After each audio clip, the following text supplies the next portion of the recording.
오늘 우리에게 주시는 하나님의 말씀은 이사야 56장 1절에서 8절 말씀입니다.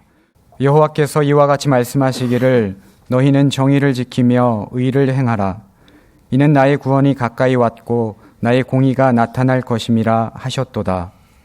안식일을 지켜 더럽히지 아니하며 그의 손을 금하여 모든 악을 행하지 아니하여야 하나니 이와 같이 하는 사람, 이와 같이 굳게 잡는 사람은 복이 있느니라. 여호와께 연합한 이방인은 말하기를 여호와께서 나를 그의 백성 중에서 반드시 갈라내시리라 하지 말며 고자도 말하기를 나는 마른 나무라 하지 말라. 여호와께서 이와 같이 말씀하시기를 나의 안식일을 지키며 내가 기뻐하는 일을 선택하며 나의 언약을 굳게 잡는 고자들에게는 내가 내 집에서 내 성 안에서 아들이나 딸보다 나은 기념물과 이름을 그들에게 주며 영원한 이름을 주어 끊어지지 아니하게 할 것이며 또 여호와와 연합하여 그를 섬기며 여호와의 이름을 사랑하며 그의 종이 되며 안식일을 지켜 더럽히지 아니하며 나의 언약을 굳게 지키는 이방인마다 내가 곧 그들을 나의 성산으로 인도하여 기도하는 내 집에서 그들을 기쁘게 할 것이며 그들의 번제와 희생을 나의 제단에서 기꺼이 받게 되리니 이는 내 집은 만민이 기도하는 집이라 일컬음이 될 것임이라. 이스라엘의 쫓겨난 자를 모으시는 주 여호와가 말하노니 내가 이미 모은 백성 외에 또 모아 그에게 속하게 하리라 하셨느니라. 아멘. 현재 프랑스에는 노란 조끼 운동이 벌어지고 있습니다. 이 운동은 프랑스 국민의 80% 이상의 지지를 얻고 있는 운동으로서 지난 11월 마크롱 프랑스 대통령의 유르세 인상 발표에 반대하면서 시작된 반정부 시위입니다. 노란 조끼 운동이라고 명명된 것은 유르세 인상을 반대하는 운전자들이 형광 노란색 조끼를 입고 나와 시위를 한 것에서 비롯되었습니다. 단지 유르세 인상 때문에 노란 조끼 운동이 시작된 것이 아닙니다. 노란 조끼 운동은 프랑스의 높은 실업률과 저조한 경제 성장률 그리고 이와 맞물린 근로자에게 불리한 노동법 개정과 저소득자들의 수입 감소로 촉발된 불만이 원인이었습니다. 프랑스 정부는 전통적으로 예산 지출에 있어서 사회 안전망 비용과 복지 비용을 높이 책정하고 있는데 이 항목들에 대한 세수 확보를 위해 저소득자들과 근로자들에게 세금 부담을 가중시켰고 고소득자들에게는 오히려 감세 혜택을 주었습니다. 결국 노란 조끼 운동은 프랑스에 무너진 정의를 회복하기 위한 운동이라고 말할 수 있습니다. 노란 조끼 운동에 참여한 사람들이 외치는 회복되어야 할 정의는 무엇이겠습니까? 정의를 하기란 쉽지 않습니다. 17, 18세기까지만 해도 사람들은 절대적인 정의가 있다고 생각했었는데 계몽주의 시대 이후부터는 정의는 상대적이다라는 개념이 나타나기 시작했습니다. 혹자는 정의를 정의하는 것은 무의미하다고 말하며 만인이 인정하는 정의를 찾는 것은 불가능하다고 말합니다. 그래서 정의를 논할 때는 그 범위의 한계성을 인정하고 한정적 범위에서 말하는 것이 정의를 이해하는 데 도움이 됩니다. 프랑스의 노란 조끼 운동에서 정의 회복이란 분배적 정의의 회복입니다. 시위자들은 정부가 소득 재분배를 제대로 그리고 공정하게 하지 못했다고 믿고 있습니다. 분배적 정의 외에도 절차적 정의 역시 바로 세워지지 않았다고 생각합니다. 정부가 특정 집단에 세금을 감면하거나 부과함에 있어서 국민들과의 소통을 제대로 하지 못했기에 절차적 정당성이 결여되어 있다고 생각합니다. 나아가 이들은 분배적 정의, 절차적 정의를 저버린 정부에 대해서 응보적 정의가 행해져야 한다고 외칩니다. 그런데 노란조끼 운동에 참여하는 사람들의 행동에서 생각해 볼 점은 그들은 분배적 정의, 절차적 정의, 그리고 응보적 정의가 회복되어야 하고 그것을 지키기를 원하지만 정작 자신들은 전부는 아니지만 약탈과 파괴를 했다는 점입니다. 오늘날 정의를 논할 때 편향된 주관이나 윤리에서 벗어나 최대한 공정한 입장에서 개인의 기본권을 보호하는 것이 정의를 지키는 것이라고 말합니다. 모순적이게도 그들이 정의가 회복되어야 한다고 주장하면서 그들의 기본권 회복과 전혀 상관없는 대상에게 약탈과 파괴를 일삼는 것은 응보적 정의를 잘못 구현한 행위입니다. 정의 회복을 외치며 운동하는 사람이 간과하지 말아야 할 점은 자신의 언행에 있어서 불의한 점이 있지 않은지를 성찰해야 합니다. 어떤 사람들이 정의를 지키고 정의를 행해야 한다고 말할 때 자기 손해에 대한 불만으로 시작된 것이 많이 있습니다. 그런데 자신의 권리만 침해당하지 않는다면 다른 사람의 권리가 침해당할 때는 무관심하고 다른 사람이 불의로 어려움을 당할 때는 자신이 당했을 때와는 달리 수수방관합니다. 이렇다면 이들이 말하는 정의는 제한적 범위 안에서 이루어지는 지극히 이기적인 정의일 뿐입니다. 그래서 오늘날 정의는 절대적인 것이 아니라 상대적이라는 것을 말하게 되고 만인이 인정하는 정의를 찾는 것은 불가능하다고 말합니다. 프랑스의 노란조끼 운동은 정부가 힘으로 저소득자들과 근로자들, 약한 자를 눌렀기에 이에 반대하는 정의 회복 운동입니다. 어느 나라이든지 힘이 있는 사람, 기득권을 가진 사람이 약자와 기득권이 없는 사람을 무시하거나 배제시키고 약자와 소외계층 사람이 누려야 할 기본권마저 빼앗는 것을 자주 보곤 합니다. 우리 사회는 어떻습니까? 사학비리, 채용비리, 입찰비리, 방산비리, 권력형 비리 등등 각종 비리로 인해 선의의 사람이 마땅히 누려야 할 기본권을 누리지 못하거나 피해를 본다면 정의는 무너진 것입니다. 오늘날 많은 사람들이 사법 정의가 무너지고 조세 정의가 무너지고 경제 정의가 무너지고 사회 정의가 무너지고 있다고 우려하고 있습니다. 고대 유명한 철학자 아리스토텔레스는 정의를 자기 자신에게 합당한 몫이 자신에게 돌아가는 것이라고 정의하였습니다. 자기 자신에게 합당한 몫, 개인 기본권이 보장되는 사회가 정의사회라고 말할 수 있지만 자기 자신에게 합당한 몫이 어떤 것이냐에 따라 개인의 권리가 보호될 수 있거나 아니면 개인의 기본권이 전혀 보장되지 않을 수 있습니다.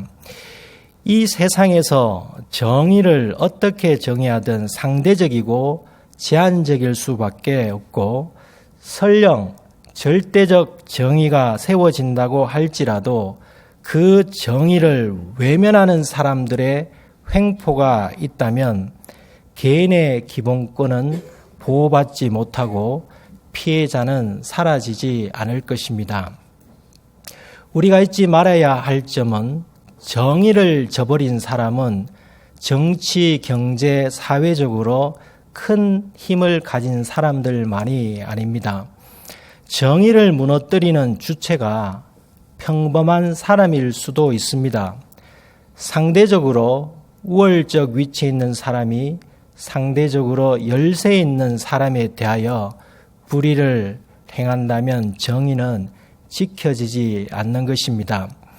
자기보다 남을 낮게 여기지 않는 한 정의를 바로 세우기란 매우 어렵습니다.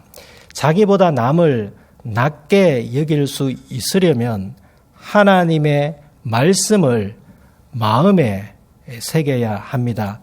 오늘 본문 1절에서 하나님께서 말씀하십니다.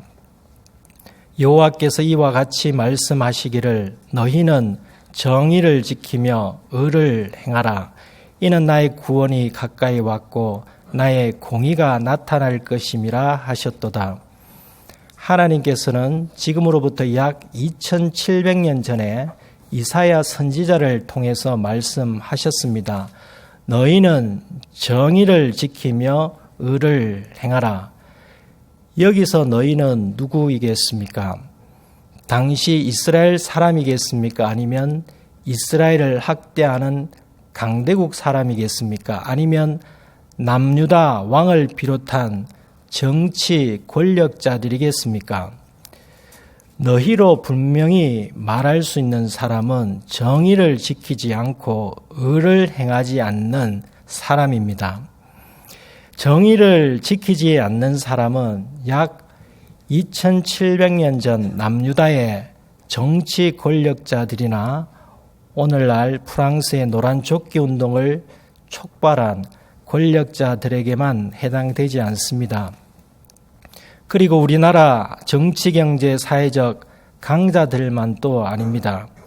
정의를 지키지 않는 사람이란 어떤 사람보다 상대적 우월적 힘을 가지고 그 사람을 괴롭히는 사람입니다. 여기에 누구나 포함될 수 있습니다. 불의를 행하는 사람에게 정의를 지키며 의를 행하라고 하나님께서 말씀하신 이유는 하나님의 구원이 가까이 왔고 하나님의 공의가 나타날 것이기 때문입니다.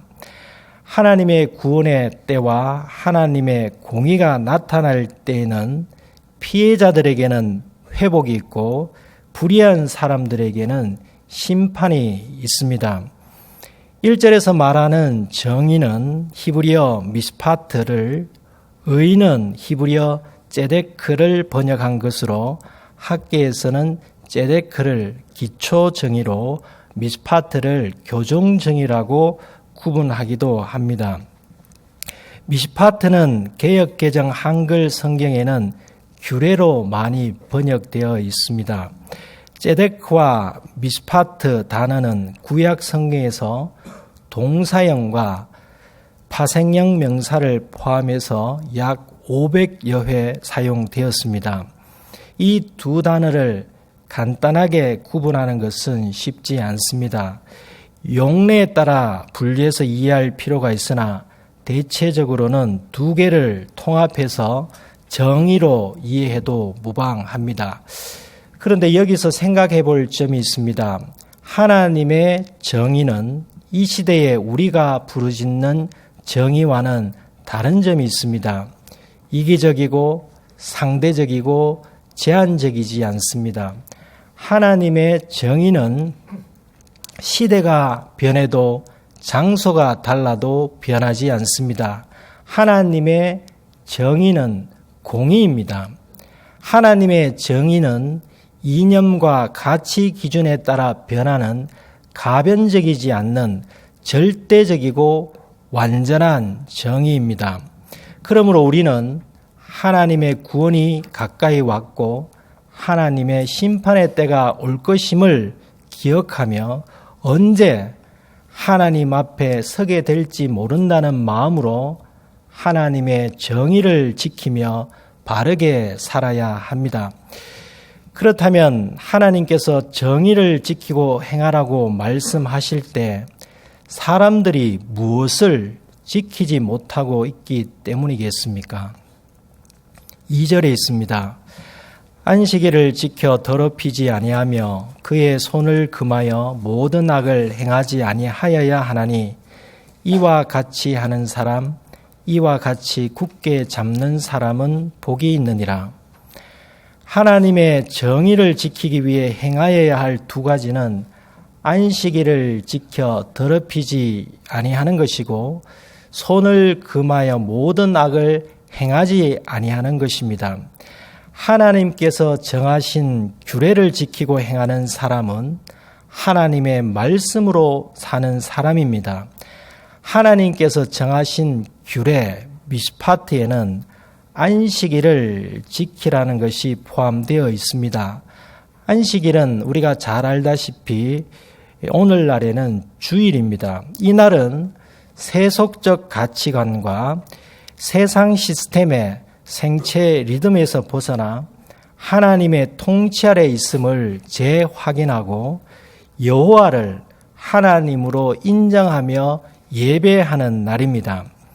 이렇게 주일을 지키는 사람은 자신이 세상과 구별되어야 한다는 것을 지속적으로 인지하면서 세상과 구별된 삶을 살아가기에 성결함을 유지합니다. 이것이 곧 안식일을 지켜 자신을 더럽히지 않는 것입니다. 그리고 세상과 구별된 삶을 살기에 악을 행하지 않습니다. 세속적 가치관이 팽배한 세상의 시스템에 얽매이지 아니하면 이기적이고 탐욕적인 행동과 악을 하지 않게 됩니다. 이런 사람에게 복이 임한다고 하나님께서 말씀하십니다. 2절을 보면 반복되는 말이 있습니다. 이와 같이 하는 사람, 이와 같이 굳게 잡는 사람입니다. 그리고 2절의 히브리어 성경을 보면 복이 있나니가 제일 먼저 나옵니다. 2절의 말씀을 히브리어 성경의 순서대로 앞부분만 번역하면 복이 있나니 이와 같이 하는 사람, 이와 같이 굳게 잡는 사람이 됩니다. 하나님의 정의와 하나님께서 정하신 규례, 즉 말씀을 굳게 잡고 행하는 사람이 복이 있다는 의미입니다. 하나님의 정의는 개인이나 특정 집단의 가치 기준에서 만들어진 정의가 아닌 공의입니다. 지금 정의를 지키자며 외치고 있는 사람이 있습니까? 그 정의가 나의 가치 기준에서 만들어진 정의가 아닌지, 아니면 이 시대, 이 사회에서 부르짖는 이기적이고 상대적이고 제한적인 정의가 아닌지를 생각해 보아야 합니다. 하나님의 정의는 완전하고 절대적이며 이념과 시대를 초월한 공의입니다. 그렇다면 이것을 어떻게 회복할 수 있겠습니까? 참된 정의를 정의하기 위해서 공의로우신 하나님의 말씀이 필요합니다. 정의의 개념에는 성경이 기초가 되어야 하고 성경이 기준이 되어야 합니다. 성경에서 벗어난 것은 하나님의 정의가 아닙니다. 하나님께서 이사야 선지자를 통해서 말씀하셨을 당시 이스라엘의 정의가 지켜지지 않았습니다. 그때 이기적이고 상대적이고 제한적인 정의로 소외당하며 피해를 보았던 대표적인 두 부류가 있었습니다. 3절입니다. 여호와께 연합한 이방인은 말하기를 여호와께서 나를 그의 백성 중에서 반드시 갈라내시리라 하지 말며 고자도 말하기를 나는 마른 나무라 하지 말라. 여호와께 연합한 이방인이란 누구를 가리키겠습니까? 이방인은 이스라엘 영토에 살아가고 있던 외국인입니다. 하나님과 이방인의 연합은 구약시대 기득권을 누리던 이스라엘 사람에게는 반감을 가질 만한 표현입니다. 이방인이라고 말할 때 하나님을 모르는 사람, 죄인, 악한 사람이라는 편견을 가지는 경향이 있습니다. 오늘날 사람들 역시 난민 또는 외국인, 특히 경제적으로 잘 살지 못하는 나라에서 온 외국인에 대한 편견을 가집니다. 죄를 범했거나 범죄 가능성이 있거나 위험한 행동을 일삼아 왔던 사람이 아닌 이상 난민 또는 외국인을 배척하는 것은 옳지 않습니다. 편견에 빠진 유대인들이 이방인들을 배척하거나 꺼려 했습니다만 구약 성경의 이방인과 관련된 성경 구절을 제대로 이해하면 이방인에 대한 편견을 가질 수 없습니다. 그러므로 우리는 단지 국적이 다르다는 이유로 외국인을 꺼려하거나 배척하지 않아야 합니다. 하나님께서 이스라엘과 우리와 다를 바 없는 그들을 사랑하십니다. 하나님께서 싫어하시는 것은 죄악과 악을 범하는 사람일 뿐입니다. 여호와께 연합한 이방인은 하나님께서 모든 사람에게 공평하게 은혜를 베풀어 주시는 속성을 보여주는 표현입니다.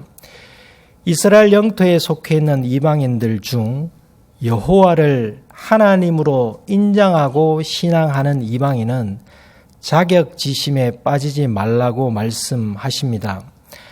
하나님께서는 피부색이 다르다고 구원의 무리에서 이방인을 갈라내시는 분이 결코 아닙니다. 조국을 떠나 타국에서 살아간다는 거 쉽지 않습니다. 조국의 전쟁이나 정치적 박해로 인해 조국에 거주할 수 없는 난민이라면 더더욱 어렵습니다. 국내의 다문화 가정의 사람들조차 쉽지 않게 살아가는 것을 보더라도 외국인의 삶이 힘이 듭니다. 두 번째 부류는 신체적으로 문제가 있는 사람으로서 하나님께서 스스로 위축되지 말라는 차원에서 고자도 말하기를 나는 마른 나무라 하지 말라고 말씀하십니다. 여기서 말하는 고자는 1차적으로는 당시 환관, 즉 내시를 가르치지만 자식을 낳을 수 없는 사람도 포함이 됩니다. 예나 지금이나 자식을 원하는데 자식을 가질 수 없다는 것은 얼마나 큰 고통입니까? 요즘 불임과 난임 부부들이 많이 있습니다. 난임으로 너무 시리에 빠지지 마시기 바랍니다. 하나님께서 자격지심에 빠져 살아가지 말라고 말씀하십니다. 이방인이나 고자는 당시 사회로부터 외면당하고 있던 소외 계층의 사람들의 총칭입니다. 이들에게 희망의 메시지를 하나님께서 이어서 주셨습니다. 먼저 고자들에 대한 하나님의 말씀입니다. 4절, 5절입니다.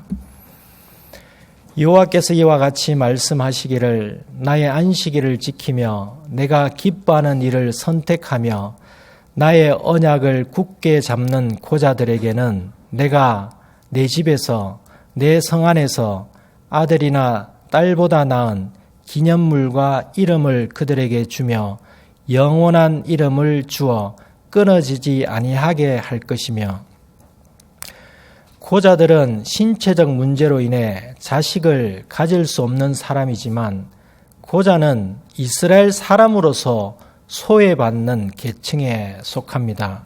혈통적으로 문제를 갖고 있는 것이 아니라 신체 기능적인 문제를 가진 사람들이라 말할 수 있습니다. 이 시대의 고자들은 누구입니까? 자식을 가지지 못하는 사람들만이 아닙니다. 신체적, 정신적 문제로 사람들로부터 소외와 멸시를 당하는 사람이라면 고자와 다름이 없습니다. 이 시대의 고자는 겉은 멀쩡하지만 인격적인 사람으로 대접받지 못하는 사람입니다. 불치병을 앓고 있는 사람들, 병이 악화되는 것을 막거나 생명을 유지할 수는 있지만 병원비가 없어서 방치된 상태로 살아가는 사람들입니다. 겉은 건강하게 보이지만 정신은 의학적, 심리학적 방법으로 치료가 불가능한 사람들입니다. 과거 가족들과 행복하게 살았지만 현재 어떤 문제로 혼자나 다름없는 사람들입니다. 신체적, 정신적 문제로 공동체에서 소외당하는 분들이 있습니까? 절망하지 마십시오. 회복의 길이 있습니다. 하나님께서 회복시켜 주실 수 있습니다. 신체 기능적으로 자식을 가질 수 없는 고자들에게 하나님께서 아들이나 딸보다 나은 기념물과 이름을 주신다고 말씀하십니다. 자식을 가질 수 없는 고자들에게 자식보다 나은 것을 주신다고 하시니 얼마나 큰 위로가 되는 말씀입니까? 당시 사회로부터 외면당하고 있던 소외 계층의 사람들 두 부류 중 이방인에 대한 하나님의 희망의 메시지입니다. 6절, 7절입니다. 또 여호와와 연합하여 그를 섬기며 여호와의 이름을 사랑하며 그의 종이 되며 안식일을 지켜 더럽히지 아니하며 나의 언약을 굳게 지키는 이방인마다 내가 곧 그들을 나의 성산으로 인도하여 기도하는 내 집에서 그들을 기쁘게 할 것이며 그들의 번제와 희생을 나의 제단에서 기꺼이 받게 되리니 이는 내 집은 만민이 기도하는 집이라 일컬음이 될 것임이라. 이방인은 이스라엘 사람과 같은 공간에서 살아가지만 하나님께서 선택받은 이스라엘 사람들로부터는 분리될 것이라는 불안감을 가지고 살아가는 사람입니다. 오늘날 이방인은 누구입니까? 지리적, 공간적 같은 장소에 살아가지만 사회적으로는 소외당하며 살아가는 소외계층 사람들입니다. 거주지 형태가 다르거나 거주 지역이 다르거나 입고 있는 옷이 다르거나 소유 차량의 등급이 다르거나 기타 가진 것이 많지 않아 소외당하는 사람들, 가방끈이 짧거나 직업군이 다르거나 사회적 지위가 다르기 때문에 소외당하는 사람들, 성별이 다르거나 키나 외모 등 신체 요소가 문제가 되어 소외당하는 사람들, 다문화 가정이기에 소외당하는 사람들, 이혼, 별거, 사별, 미혼모 등의 이유로 한부모 가정이기에 소외당하는 사람들이 이 시대의 이방인들입니다. 이분들이 사회에서는 소외감을 느끼며 어렵게 살아가고 있지만 하나님께서는 이분들과 함께 하시기를 원하며 기도 시간을 통해 교통하시기를 원합니다. 사회에서는 격리되고 쫓겨날 것을 염려하며 살아가지만 하나님께서는 성산, 거룩한 곳으로 이분들을 초대하시고 만민이 기도하는 하나님의 집에서 이분들이 예배를 드리게 함으로 기쁨을 주십니다. 이뿐이 아닙니다. 8절입니다. 이스라엘의 쫓겨난 자를 모으시는 주 여호와가 말하노니 내가 이미 모은 백성 외에 또 모아 그에게 속하게 하리라 하셨느니라. 이스라엘의 쫓겨난 자가 누구입니까? 고자들과 이방인들입니다. 우리 사회와 공동체에서 쫓겨난 자들은 누구이겠습니까? 사회적 지위 문제와 신체 기능적 문제로 불이익을 받거나 외면당함으로 개인의 기본권을 보호받지 못하는 사람들입니다. 사람들이 왜 소외감을 느낍니까? 소외감을 느낀다는 것은 몸은 우리나라 한국 사회, 교회, 가정에 있지만 구성원들 간에 교감이 없어서 그 사회와 공동체에서 쫓겨난 자라고 생각하기 때문입니다. 어떤 이유로 소외감을 느끼고 있습니까? 하나님께 속하시기 바랍니다. 하나님께서 이 시대의 고자들과 이방인들을 부르십니다. 하나님의 부르심에 응답하셔서 하나님께 속하시기를 바랍니다.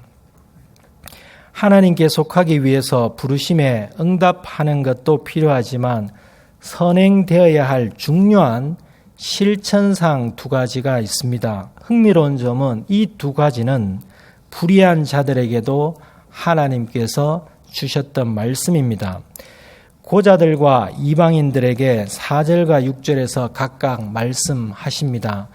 첫째는 안식일, 주일을 지키는 것입니다. 둘째는 하나님의 언약을 굳게 잡는 것입니다.